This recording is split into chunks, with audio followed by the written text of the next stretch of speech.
अपूर्णांक आणि या अपूर्णांकावर विचारलेला प्रश्न सोडवायचा कसा तो बघा पोरांनो.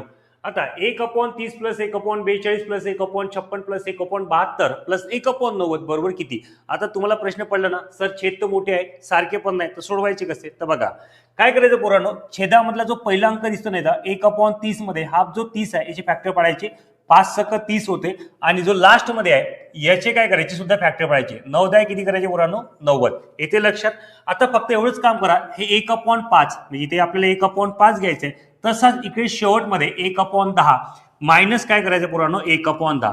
आता याचा पायासारखा करण्यासाठी याला दोन्ही मल्टिप्लाय करायचं आणि याला सुद्धा दोन्ही मल्टिप्लाय करायचं. ओके 5 दोन्ही किती झाले पोरांनो 10 झाले. आता तुमच्या लक्षात आलं असेल बेस सारखा आला, हे 10 बे 1 बे मायनस आला पोरांनो 1 म्हणजेच 2 मधून 1 गेला तर 1/10 म्हणजेच किती आले पोरांनो 0.1 म्हणजेच पर्याय क्रमांक 1 हे त्याचं योग्य उत्तर आलं. आता हा जर प्रश्न तुम्हाला समजला असेल तर या प्रश्नाचं उत्तर मला कमेंट बॉक्समध्ये तुम्ही कमेंट करून सांगा आणि आवडल्यास आपल्या चॅनलला लाईक आणि सबस्क्राईब करायला मात्र विसरू नका.